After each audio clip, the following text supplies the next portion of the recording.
ನಮಸ್ಕಾರ ರೀಪ ಎಲ್ಲರಿಗೂ.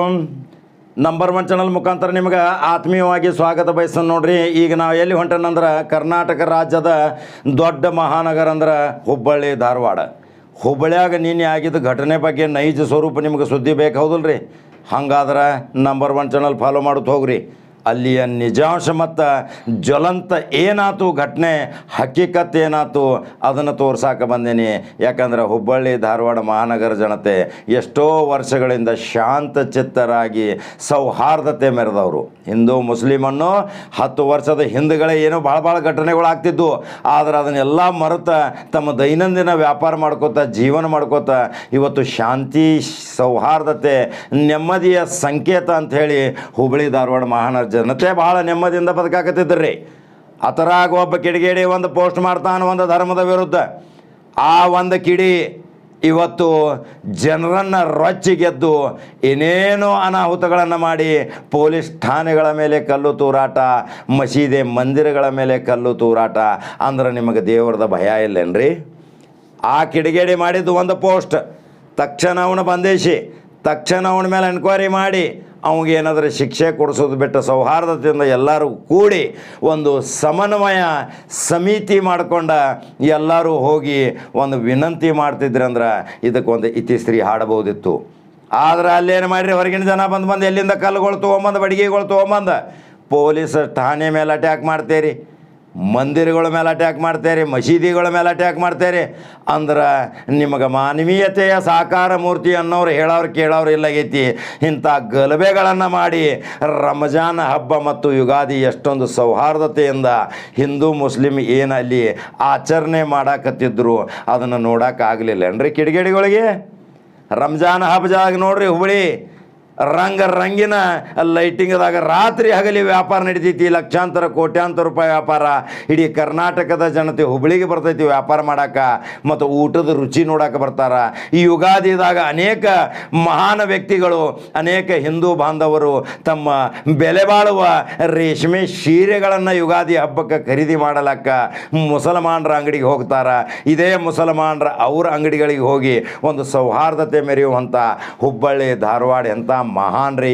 3000 ಮಠ, ಸಿದ್ದಾರೂಢ ಮಠ, ಗೈಬೂಷಾ ದರ್ಗಾ, ಫತೇಶಾ ದರ್ಗಾ, ಎಂತಿಂಥ ದರ್ಗಾ ಸೂಫಿ ಸಂತರು ಇರುವಂಥ ಸ್ಥಳದಾಗ ನೀವೇನು ಕಲ್ಲು ಹೋಗೋದು ಏನು ಗಲಾಟೆ ಮಾಡಿದ್ದೀರಿ? ಆದ್ರೆ ಪೊಲೀಸರು ಭಾಳ ಸಂಯಮ ರೀತಿಯಿಂದ ವರ್ತನೆ ಮಾಡಿ ಪೊಲೀಸರು ಭಾಳ ಕಾನೂನು ಕ್ರಮದಿಂದ ಶಾಂತ ಚಿತ್ತರಾಗಿ ಪರಿಸ್ಥಿತಿ ಹತೋಟಿಗೆ ತಂದದ್ದು ಮಾತ್ರ ಪೊಲೀಸರ ಕಾರ್ಯ ಶ್ಲಾಘನೀಯ ಅನ್ನಬೇಕಾಕೈತ್ರಿ. ಅದ್ರಾಗ ಮತ್ತೂ ಒಂದು ಘಟನೆ ಏನು ಮಾಡ್ತಾರೆ ನೋಡ್ರಿ. ಆ ಪೋಸ್ಟ್ ಹಾಕಿದ ವ್ಯಕ್ತಿನ ಒಬ್ಬನ ಹಿಡ್ಕೊಂಡು ಹೋಗಿ ಬರಬ್ಬರ ಮಾಡಿದ್ರಂದ್ರೆ ಈ ಘಟನೆಗೆ ಒಂದು ಇತಿಶ್ರೀ ಹಾಡ್ತಿತ್ತು. ಆದ್ರೆ ಅಲ್ಲಿ ಕೆಲವು ಅಮಾಯಕ ಹುಡುಗರನ್ನು ಎತ್ಕೊಂಡು ಹೋಗಿ ಹಾಕಿದ್ದು ಸಹಿತ ಈಗ ಅದರ ಬಗ್ಗೆ ವಿಚಾರ ಮಾಡ್ಬೇಕಲ್ರಿ. ಅಲ್ಲಿಯ ಪ್ರಮುಖ ಶಾಸಕ ಪ್ರಸಾದ್ ಅಬ್ಬಾಯಿ ನಮ್ಮ ಜೊತೆ ಏನು ಮಾತಾಡಿದಾರೆ ಅದನ್ನು ತೋರ್ಸಾಕತ್ತೇನೆ. ಅಲ್ಲಿ ನೈಜ ಘಟನೆ ಪ್ರತ್ಯಕ್ಷ ಸಾಕ್ಷಿ ಯಾಸಿನ್ ಜವಳಿ ಅವರು ಸಹಿತ ಒಂದು ಸಂದೇಶ ಸಾರ್ಯಾರ ಜನರಿಗೆ. ನಾವು ಯಾಕೆ ಮಾಡ್ಬೇಕ್ರಿ ಇದನ್ನೆಲ್ಲ, ನಮಗೇನು ಅವಶ್ಯಕತೆ ಐತಿ? ನಾವು ಹಿಂದೂ ಮುಸ್ಲಿಮ್ ಎಲ್ಲರೂ ರಂಜಾನ್ ಮತ್ತು ಯುಗಾದಿ ಎಷ್ಟೊಂದು ಸಡಗರ ಸಂಭ್ರಮದಿಂದ ಆಚರಣೆ ಮಾಡ್ತೀವಿ. ಆ ರಂಜಾನ್ ಹಬ್ಬದ ಖುಷಿ, ಯುಗಾದಿ ಹಬ್ಬದ ಹರ್ಷೋದ್ಗಾರ ನೋಡಕ್ಕೆ ಆಗಲಿಲ್ಲ ಕೆಲವು ಕಿಡಿಗೇಡಿಗಳಿಗೆ. ಹೆಂಗೆ ಹುಬ್ಬಳ್ಳಿ ಧಾರವಾಡ ಹೆಸರು ಕೆಡಿಸ್ಬೇಕು ಅನ್ನೋದು ಆ ಪ್ರಮುಖ ಕಿಡಿಗೇಡಿಯನ್ನು ತಕ್ಷಣ ಶೀಘ್ರವಾಗಿ ಅನೇಕ ರೀತಿಯ ಎನ್ಕ್ವೈರಿಗಳನ್ನು ಮಾಡಿದರೆ ಇದರ ಹಿಂದೆ ಕೈವಾಡ ಯಾರದಾರ ಅನ್ನೋದು ಗೊತ್ತಾಕೈತ್ರಿ. ಅಲ್ಲಿ ಪೊಲೀಸ್ ಕಮಿಷನರ್, ಅಲ್ಲಿಯ ಜಿಲ್ಲಾಧಿಕಾರಿ ಅಥವಾ ಮುಖ್ಯಮಂತ್ರಿಯ ಸ್ವಕ್ಷೇತ್ರ ನೋಡ್ರಿ, ಮುಖ್ಯಮಂತ್ರಿಯ ಇದು ಹುಬ್ಬಳ್ಳಿ. ಆದರೆ ತಕ್ಷಣ ಧಾವಿಸಿ ಬಂದ ಜನರಿಗೆ ಒಂದು ಮನವಿ ಅರ್ಪಿಸ್ಯಾರ.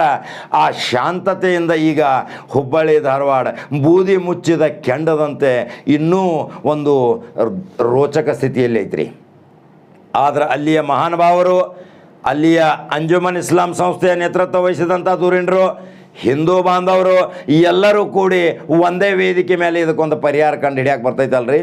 ಆದರೆ ಇಲ್ಲಿ ಒಂದು ಪ್ರಶ್ನೆ, ಕಲ್ಲುಗಳು ಎಲ್ಲಿಂದ ಬಂದು ಜನರ ಮುಸುಕು ಹಾಕಿದವ್ರು ಎಲ್ಲಿ? ಅವರು CC ಕ್ಯಾಮ್ರಾದಾಗ ಸಹಿತ ಗುರ್ತಾ ಹಿಡಿಯೋರವರು.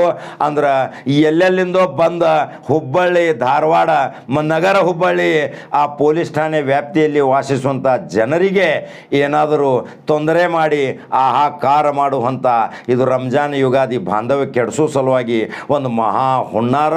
ಈಗ ಪೊಲೀಸ್ ಇಲಾಖೆ ಅದನ್ನು ತನಿಖೆಗೊಳಪಡಿಸಬೇಕು. ಅದೇ ರೀತಿ ನೋಡ್ರಿ ಮಾಧ್ಯಮದವರು ಅಲ್ಲಿ ಕಿತಾಪತಿ ಕೆಲಸನ ಮಾಡ್ಯಾರ. ಆ ಮಾಧ್ಯಮದ ಒಂದು ವಿಡಿಯೋ ಹಾಕಕತ್ತೀನಿ.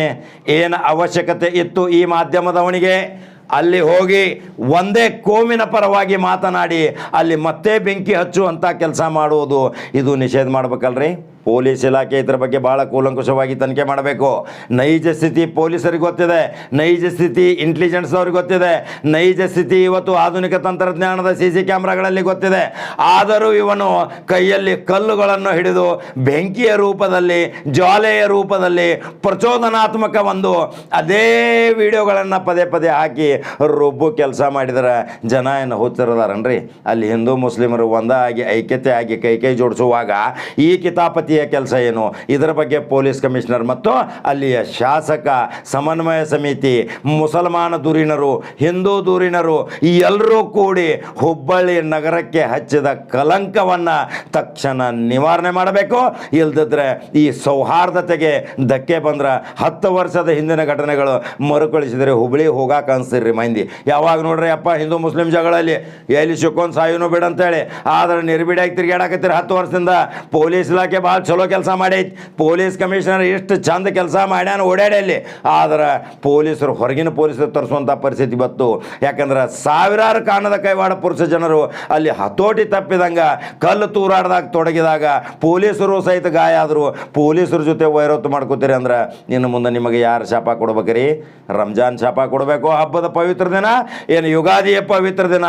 ರಂಜಾನ್ ಹೊಸ ವರ್ಷಾಚರಣೆ ಸ್ಟಾರ್ಟ್ ಆಕೈತಿ, ಯುಗಾದಿಯು ಹೊಸ ವರ್ಷಕ್ಕೆ ಹೊಸ ಹರುಷವು ತರ್ತೈತಿ. ಇವರು ಇಬ್ಬರು ಬಾಂಧವ್ಯದಿಂದ ಇರೋದು, ಕೋಟ್ಯಾಂತರ ರೂಪಾಯಿ ವ್ಯಾಪಾರ ಮಾಡೋದು ಕಣ್ಣಲ್ಲೇ ನೋಡಲಾರ್ದಂಥ ಕಿತಾಪತಿಗಳ ಕೈವಾಡ. ಅವರನ್ನು ಹದ್ದ ಬಸ್ತಿನಲ್ಲಿ ಹಿಡಿಯಾಗ ಅವರನ್ನು ಗಡಿಪಾರು ಮಾಡುವಂಥ ಶಿಕ್ಷೆ ಕೊಡಬೇಕು.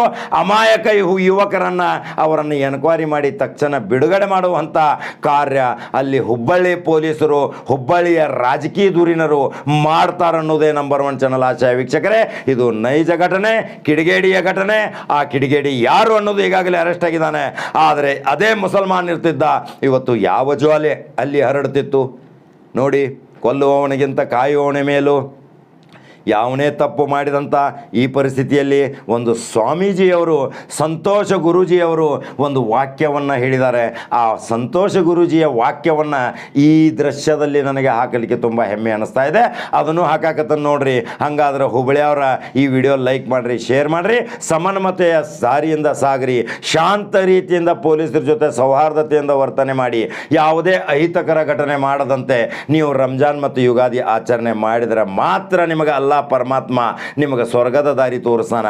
ನೀವೇನಾದರೂ ಹೀನಾಯ ಕೃತ್ಯದಲ್ಲಿ ತೊಡಗಿದರೆ, ಮತೀಯ ಮತ್ತು ಮತಾಂಧತೆಯ ತಲೆಯಲ್ಲಿ ಹೊಕ್ಕೊಂಡು ನೀವು ಹಿಂದೂ ಮುಸ್ಲಿಂ ಭೇದ ಭಾವದ ಬೆಂಕಿ ಹಚ್ಚೋ ಕೆಲಸ ಮಾಡಿದ್ರೆ ನಿಮಗೆ ಎಂದೂ ಕ್ಷಮೆ ಮಾಡೋದಿಲ್ಲ ಅನ್ನೋದು ನಂಬರ್ 1 ಚಾನಲ್ ಆಶಯ ವೀಕ್ಷಕರೇ. ನಂಬರ್ 1 ಚಾನಲ್ ಫಾಲೋ ಮಾಡಿರಿ, ನಂಬರ್ 1 ಚಾನಲ್ ಸಬ್ಸ್ಕ್ರೈಬ್ ಮಾಡಿರಿ. ನಂಬರ್ 1 ಚಾನಲ್ ನಿಮ್ಮ ಚಾನಲ್. ಹುಬ್ಬಳ್ಳಿ ಮಹಾಜನತೆ ನಿಮಗೆ ಮನವಿ ಮುಖಾಂತರ ಹೇಳಕತ್ತೀನಿ, ನೀವು ಯಾವಾಗಲೂ ನಂಬರ್ 1 ಚಾನಲ್ ಫಾಲೋವರ್ ಅದರಿ, ಮೆಚ್ಚುತ್ತೀರಿ. ಈ ಸುದ್ದಿ ನೋಡಿ ನಿಮ್ಗೆ ಏನು ಅನಿಸ್ತೈತಿ ನನ್ನ ಕಮೆಂಟ್ ಬಾಕ್ಸ್ನಾಗ ತಿಳಿಸ್ರಿ. ನಮಸ್ಕಾರ. ಇಸ್ಲಾಂ ಅಂದರೆ ಶಾಂತಿ. ನಿಜವಾಗ್ಲೂ ನಾನು ಒಪ್ಕೋತೀನಿ, ನಮ್ಮ ಮಹಾಭಾರತದಲ್ಲಿ ಭಗವದ್ಗೀತೆ ಹೇಳಿದ್ದಕ್ಕಿಂತಲೂ ಶಾಂತಿಯನ್ನು ಜಾಸ್ತಿ ಬೋಧನೆ ಮಾಡಿರೋದು ಕುರಾನ್. ಇನ್ನೊಬ್ಬನ ಮನಸ್ಸಿಗೆ ನೀನು ನೋವು ತಂದ್ರೆ ಅವನ ಕೊಲೆ ಮಾಡಿದ ಪಾಪ ನಿನಗೆ ಬರುತ್ತೆ ಅಂತ ಹೇಳಿ ಇವತ್ತು ನಮ್ಮ ರಾಜ್ಯದಲ್ಲಿ ಏನೋ ಇದು ಧರ್ಮ ತಗೊಂಡು ಆ ಧರ್ಮ ಈ ಧರ್ಮ ಅಂತ ಹೇಳಿ ತಗೊಂಡು ಏನು ಗಲಭೆಯನ್ನು ನಡೀತಾ ಇದೆ. ಇದು ಎಷ್ಟು ಮಟ್ಟಿಗೆ ನಮ್ಮ ರಾಜ್ಯದ ಹೆಸರನ್ನು ಹಾಳು ಮಾಡ್ತಾ ಇದೆ ಅಂಥೇಳಿ ಎಲ್ಲ ಧರ್ಮ ಗುರುಗಳಿಗೆ ನಾನು ವಿನಂತಿ ಮಾಡ್ತೀನಿ. ಈ ಥರ ಈ ಪವಿತ್ರವಾದ ರಂಜಾನ್ ತಿಂಗಳಲ್ಲಿ ದೇವಸ್ಥಾನಕ್ಕೆ ಕಲ್ಲು ಹೊಡೆಯೋದು, ಒಂದು ಮಸೂತಿಗೆ ಕಲ್ಲು ಹೊಡೆಯೋದು ಇದು ಸರಿಯಲ್ಲ. ಯಾಕೆ ಅಂದರೆ ಒಂದು ಇವಾಗ ಹಳೆ ಕಾಲದಲ್ಲಿನೂ ಹೇಳ್ತಾಯಿದ್ರು, ಇವಾಗ ನಾವು ಕೇಳಿದ್ದೀವಿ ಭಾರತ ತಂದ್ರೆ ಒಂದು ಸೋನೆಕಿ ಚೂಡಿಯಾ ಅಂಥೇಳಿ ಹೆಸರಿತ್ತು. ಆದರೆ ಇವತ್ತು ಇದಕ್ಕೆ ಏನು ಹೆಸರು ಸಿಗ್ತಾ ಇದೆ? ನಮ್ಮ ಒಳ್ಳೆಯ ರಾಜ್ಯ, ನಮ್ಮ ದೇಶದಲ್ಲೇ ನಮ್ಮ ಒಳ್ಳೆಯ ರಾಜ್ಯ. ಇದರಲ್ಲಿ ಇವತ್ತು ಎಲ್ಲಿ ನೋಡೋದಲ್ಲಿ ಆ ಧರ್ಮ ಈ ಧರ್ಮ ನಡೀತಾ ಇದೆ. ಎಲ್ಲ ಧರ್ಮದ ಮುಖಂಡರಿಗೆ ನಾನು ಕೈ ಮುಗಿದು ವಿನಂತಿ ಮಾಡ್ಕೊಳ್ಳೋದು ಏನಂತಂದ್ರೆ, ತಮ್ಮ ಧರ್ಮ ಯುವಕರಿಗೆ ತಾವು ಎಲ್ಲರೂ ಒಂದು ಒಳ್ಳೆಯ ಬುದ್ಧಿಯ ಮಾತನ್ನು ಹೇಳಿ ಯಾವುದೇ ಧರ್ಮ ವಿರೋಧಿಯಾಗಿ ಹೇಳಿಕೆ ಕೊಡಬೇಡ್ರಿ, ಯಾವುದೇ ಧರ್ಮ ವಿರೋಧಿಯಾಗಿ ಮಾತಾಡಬೇಡ್ರಿ. ಹಿಂದೂ ಧರ್ಮದವರಾಗಲಿ, ಅದು ಅಲ್ಪಸಂಖ್ಯಾತರ ಮುಸಲ್ಮಾನರು ಬಾಂಧವರಾಗಲಿ. ಯಾಕೆ ಅಂದರೆ ಇದರಿಂದ ನಮ್ಮ ರಾಜ್ಯದ ಹೆಸರನ್ನು ಹಾಳಾಗ್ತಾ ಇದೆ. ದಯವಿಟ್ಟು ಇನ್ನೊಂದು ಸಲ ನಿಮಗೆ ಕೈ ಮುಗಿದು ಕೇಳ್ಕೊತೀನಿ, ಯಾವುದೇ ಧರ್ಮ ವಿರೋಧಿಯನ್ನು ಮಾತಾಡಬೇಡ್ರಿ. ಯಾಕಪ್ಪ ಅಂತಂದರೆ ನೋಡಿರಿ, ಒಂದು ದೇವಸ್ಥಾನಕ್ಕೆ ಕೈ ಹೊಡೆಯೋದ್ರು ಏನು ನಮಗೆ ಸಿಗೋದಿದೆ, ಒಂದು ಮಸೂತಿಗೆ ಕಲ್ಲು ಹೊಡೆದ್ರು ಇದರಲ್ಲಿ ಏನು ಸಿಗುತ್ತದೆ. ಆದರೆ ಇದು ಯಾರು ಕೆಲವೊಬ್ಬರು ಕಿಡಿಗೇಡಿಗಳು ಏನು ಮಾಡ್ತಾ ಇದ್ದಾರಲ್ಲ, ಇದಕ್ಕೆ ಕ್ರಮ ತಗೊಳ್ಳೋಕ್ಕೆ ರಾಜ್ಯ ಸರ್ಕಾರ ಇದೆ, ಈ ದೇಶದಲ್ಲಿ ಇರೋ ಕಾನೂನು ವ್ಯವಸ್ಥೆ ಇದೆ. ಇವರೆಲ್ಲರೂ ಈ ಎಲ್ಲ ಶಾಂತಿಯಾಗಿ ಕಾಪಾಡ್ಕೋತಾರೆ ಅಂತೇಳಿ ನಾನು ಬಯಸಿದ್ದೇನೆ. ಆದರೆ ವಿಶೇಷವಾಗಿ ಒಂದು ಮಾತನ್ನು ಹೇಳಕ್ಕೆ ಬಯಸ್ತೀನಿ. ಅವಾಗ ನಿನ್ನೆ ನಮ್ಮ ಹುಬ್ಬಳ್ಳಿಯಲ್ಲಿ ನಡೆದಿದ್ದ ಘಟನೆಯ ವಿಷಯ ಬಗ್ಗೆ ನಾನು 2 ಮಾತು ಹೇಳಕ್ಕೆ ಬಯಸ್ತೀನಿ. ಅದು ಏನಂದ್ರೆ, ಒಂದು ಪೊಲೀಸ್ ಡಿಪಾರ್ಟ್ಮೆಂಟ್ ಏನಿದೆ ಜನರಿಗೆ ಸೇವೆಗೋಸ್ಕರ ಇದೆ. ಅದು ಜನರ ಸೇವೆ ಮಾಡುವಾಗ ಅವ್ರದಿಂದ ಏನೋ ಒಂದು ಆಗಿರುತ್ತೆ, ಅದು ವಿಷಯ ಬೇರೆದು. ಒಂದು ಪೊಲೀಸರ ವಾಹನ ಮ್ಯಾಗಾಗಲಿ, ಪೊಲೀಸ್ ಅಧಿಕಾರಿಗಳ ಮ್ಯಾಗಲಿ ಕಲ್ಲು ತೂರಾಟ ಮಾಡೋದು ಇದು ಸರಿಯಲ್ಲ. ಯಾರೋ ಒಬ್ಬ ಕಿಡಿಗೇಡಿಗಳು ಮಾಡೋದು, ಯಾರೋ ಒಬ್ಬ ಹೇಳಿಕೆ ಕೊಡೋದು, ಯಾವುದೇ ಒಂದು ರಾಜಕಾರಣಿ ಇಲೆಕ್ಷನ್ ಸನೇ ಬರ್ತಾ ಇದೆ, ಇದೆಲ್ಲ ಧರ್ಮ ಪರವಾಗಿ ಇಲೆಕ್ಷನ್ ಮಾಡ್ಕೊಳ್ಳೋ ವ್ಯವಸ್ಥೆಗಳನ್ನು ನಡೀತಾ ಇದೆ. ಎಲ್ಲ ಧರ್ಮಗಳಿಗೆ ಕೈ ಮುಗಿದು ವಿನಂತಿ ಮಾಡ್ಕೋತೀನಿ, ತಮ್ಮ ಧರ್ಮಕ್ಕೆ ಯುವಕರಿಗೆ ಹೇಳಿ ಈ ಥರ ಮಾಡಬಾರ್ದು ಅಂತೇಳಿ ಹೇಳಿ ತಮ್ಮ ಹತ್ರ ಕೇಳ್ಕೊಳ್ಳೋದು ಅಷ್ಟೇ. ನಾನು ಯಾಸೀನ್ ಜವಳಿ, ಬಿಜಾಪುರ ನಗರದಿಂದ. ಯಾವುದೂ ಕೋಮು ಗಲಭೆಗಳು ಇರಲಿಲ್ಲ. ನಿನ್ನೆ ಅಚಾನಕ್ ನಡೆದಂಥ ಘಟನೆ ಬೆಳಗ್ಗೆ ನನ್ನ ಗಮನಕ್ಕೆ ಬಂತು. ಎಲ್ಲವೂ ಕೂಡ ಕೇಳಿಕೊಂಡೆ. ನಾನು ಇಲ್ಲಿ ಪೊಲೀಸ್ ಕಮಿಷನರ್ ಜೊತೆ ಚರ್ಚೆ ಮಾಡಲಿಕ್ಕೆ ಬಂದಿದ್ದೀನಿ. ಈ ರೀತಿ ಯಾರು ಈ ಗಲಭೆಗೆ ಕುಮ್ಮಕ್ಕು ಕೊಟ್ಟರು ಅನ್ನೋಂಥದ್ದು ಅವ್ರ ಬಗ್ಗೆ ಸರಿಯಾದಂಥ ಶಿಕ್ಷೆ ಆಗಬೇಕು. ಒಂದು ಎರಡನೇದು, ಇಂಥವು ಘಟನೆಗಳು ಮರುಕಳಿಸಿದಂತೆ ಶಾಂತಿ ಕಾಪಾಡಲಿಕ್ಕೆ ಎಲ್ಲ ಎಚ್ಚರಿಕೆಯನ್ನು ವಹಿಸಬೇಕು. ಮತ್ತೆಲ್ಲ ಕೂಡ ಎಲ್ಲ ಸಮಾಜದವ್ರನ್ನೂ ಕೂಡ ಕೂಡಿಸ್ಕೊಂಡು ಒಂದು ಶಾಂತಿ ಸಭೆ ಮಾಡುವಂಥದ್ದು ಕೂಡ ಆಗಬೇಕು ಅನ್ನೋದು ಕೂಡ ನಾವು ಕೇಳ್ಕೊಂಡಿದ್ದೀವಿ. ಸರ್, ಗುಪ್ತಚರ ಇಲಾಖೆ ಫೇಲ್ಯೂರ್ ಆಗಿದೆಯಾ? ಫೇಲ್ಯೂರ್ ಅನ್ನಕ್ಕೆ ಬರಲ್ಲ. ಏನು ಏಕಾಏಕಿ ಈ ಥರ ಆಗಿದೆ ಅನ್ನುವಂಥದ್ದು ಗಮನಕ್ಕೆ ಬಂದಿದೆ. ಇದು ಯಾರು ಕುಮ್ಮಕ್ಕ ಕೊಟ್ಟರು, ಏನು ಹಿಂದೆ ಏನು ಅನ್ನುವಂಥದ್ದು ಅವರೇ ತೆಗಿಬೇಕು. ಗುಪ್ತಚರ ಏನು ಇದಿದೆ ಇಲಾಖೆ ಅವರೇ ಇದನ್ನೆಲ್ಲ ಬಹಿರಂಗಪಡಿಸಬೇಕು. ಯಾಕಾಯಿತು, ಏನು ಕಾರಣ ಏನು ಅನ್ನೋಂಥದ್ದು ತೆಗಿಬೇಕು, ತನಿಖೆ ಮಾಡಿ ತೆಗಿಬೇಕು. ಸರ್, 14 ಸೆಕೆಂಡ್ ವಿಡಿಯೋ ಇಷ್ಟೆಲ್ಲ ಆದಂಥವನ್ನು ಮಾಡಿದೆ. ಕಾನೂನು ಪ್ರಕಾರ ಎಲ್ಲವೂ ಸಹಿತ ಮಾಡಬೇಕಾಗಿತ್ತು. ಈ ಕಲ್ಲು ತರಟ ತಂದು ಬಡದಾಟ ಬೇಕಾಗಿತ್ತು. ನೋಡ, ನಾನು ಮಾತಾಡಿದ್ದೀನಿ. ಇದಕ್ಕೆಲ್ಲ ಕಾರಣ ಏನು, ಅದಕ್ಕೆ ಯಾರು ಕಾರಣೀಭೂತರು, ಹಿಂದೆ ಮೇಲೆ ಅಂಥ ಘಟನೆಗಳು, ಕೋಮು ಸೌಹಾರ್ದಕ್ಕೆ ಧಕ್ಕೆ ಬರುವಂಥ ಅನೇಕ ಘಟನೆಗಳು ಮೇಲಿನ ಮೇಲೆ ನಡೀತಾ ಇದೆ. ಇದಕ್ಕೆ ಬಹುಶಃ ಸರ್ಕಾರ ಅಂತೂ ಫೇಲ್ಯೂರ್ ಐತೆ ಇದೆ. ಈ ಮೇಲೆ ಇಂಥ ಘಟನೆಗಳು ನಡೀತಾ ಇದ್ರೂ ಕೂಡ ಸರ್ಕಾರ ಕಣ್ಮುಚ್ಕೊಂಡು ಕುಂತಿತ್ತು. ಅದರಾಗಿ ನಿಮಗೆ 2 ಮಾತಿದೆ. ನಿನ್ನೆ ನಡೆದ ಘಟನೆ ಅದು ಮುಂದೆನೇ ಮಾಹಿತಿ ಇತ್ತು, ಅದ್ರ ಬಗ್ಗೆ ನಾನು ಸುಮ್ಮನೆ ಹೇಳಕ್ಕೆ ಹೋಗೋದಿಲ್ಲ. ನಿನ್ನೆ ನಡೀತಾ ಅವ್ರಿಗೆ ಮಾಹಿತಿ ಇರಬೇಕಾಗಿತ್ತು, ಅದೆಲ್ಲ ಹೇಳಲ್ಲ. ಅದ್ರ ತನಿಖೆ ಆಗಲಿ. ಇಂಥ ಘಟನೆಗಳು ಭಾಳಷ್ಟು ನಡೀತಾ ಇದ್ದಾವೆ, ಎಲ್ಲ ಆಗ್ತಾ ಇದ್ದಾವೆ. ಆದರೂ ಕೂಡ ಸರ್ಕಾರ ಇಂಥ ಧಾರ್ಮಿಕ ಭಾವನೆಗಳಿಗೆ ಏನು ಯಾರ್ಯಾರು ಕೆರಳಿಸುವಂಥ ಕೆಲವು ಹೇಳಿಕೆಗಳನ್ನೆಲ್ಲ ಕೊಡ್ತಾ ಇದ್ದಾರೆ, ಅಂಥವ್ರ ಬಗ್ಗೆ ಶಿಸ್ತು ಕ್ರಮ ಎಲ್ಲಿ ಕೈಗೊಳ್ತಾ ಇಲ್ಲ. ಅದರ ಬಗ್ಗೆ ಕೈಗೊಳ್ತಾರೆ.